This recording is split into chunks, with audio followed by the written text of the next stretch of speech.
A lot of questions that came up with these talks, and I'll just start with the one that was brought up by the app, since we actually read your questions. And that was, would you do? Which one would you prefer? I'll open this to the panelists. Which one would you prefer? Would you do a conventional PRK, where you debride the epithelium using the conventional methods, whether it be it a debridement using superficial keratectomy or alcohol, or would you use trans-PRK? So using the laser to ablate the epithelium. Which one would be your preferred practice? So 30 seconds each.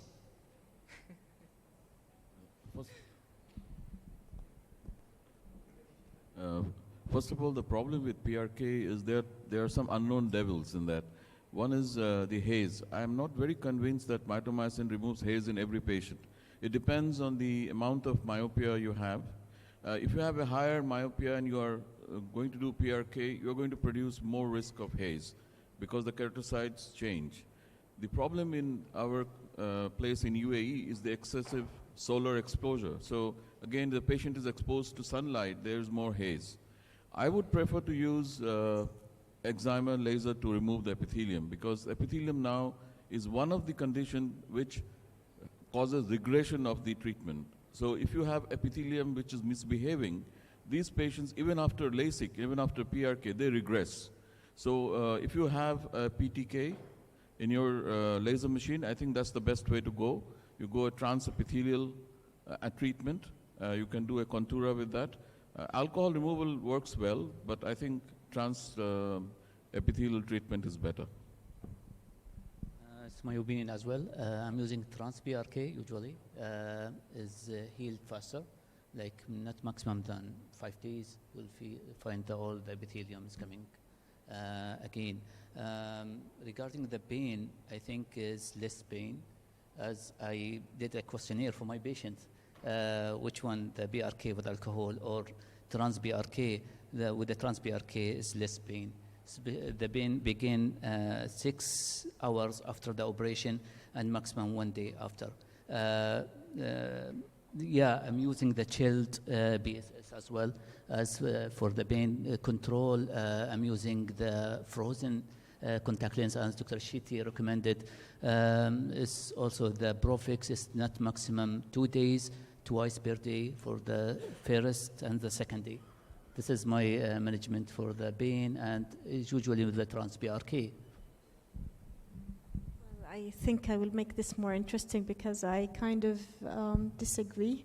I cannot say that it's a true comparison when you compare the pain after trans-PRK and alcohol to remove the epithelium, because alcohol itself is very irritating and painful. So it would be a nice thing if you compared PRK with a blade and trans-PRK in regards to pain.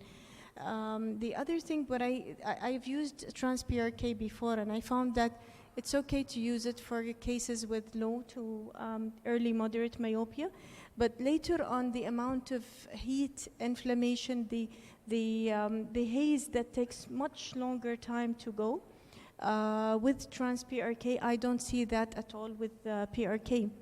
That's why I prefer personally PRK with simply brushing the epithelium out without any alcohol.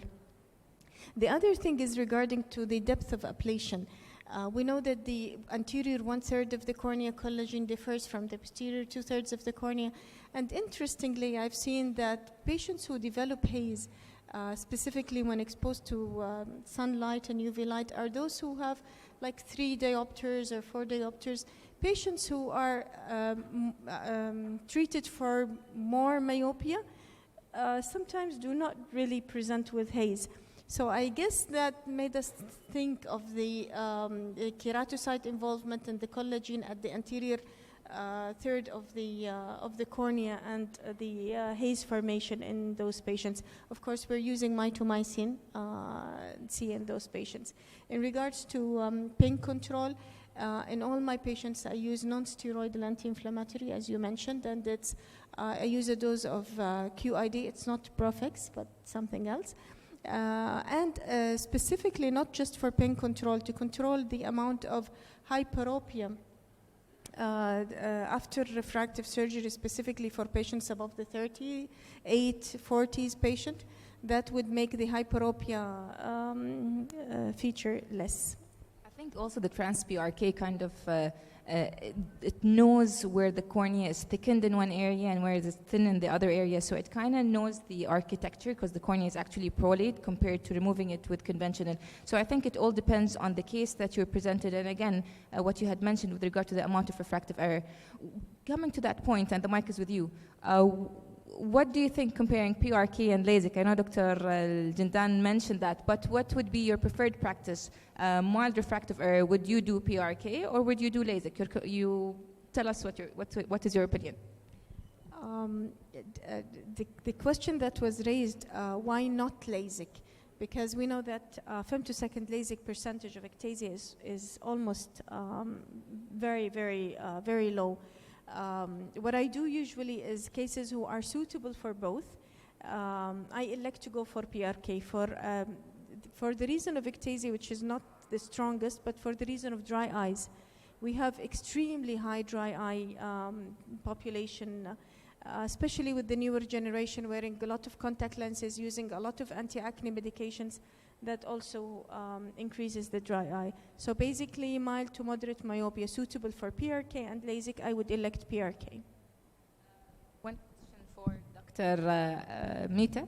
We'll go like this. So with regard to dry eyes, would you tend to evaluate it before you apply the dilating drops?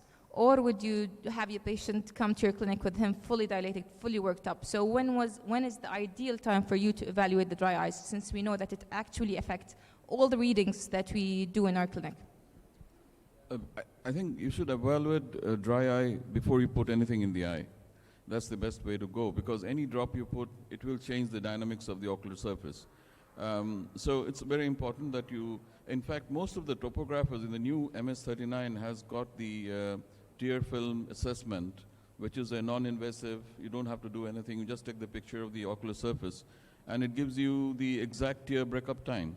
So that's the way to go. There's one comment I want to make about PRK is if you have an ocular surface which is poor, maybe it's a tear film problem, a moving gland problem, these epithelium don't heal very well. And these are the patients who have more chances of haze, whether you use mitomycin or not. So treating ocular surface prior to doing any form of refractive surgery, whether it's surface treatment or LASIK or SMILE, is very, very crucial. That actually will dictate your result post-op. So that's very important. And dry eye assessment, I think non-invasive, before putting drops is very important. And then you can choose whatever you want to do.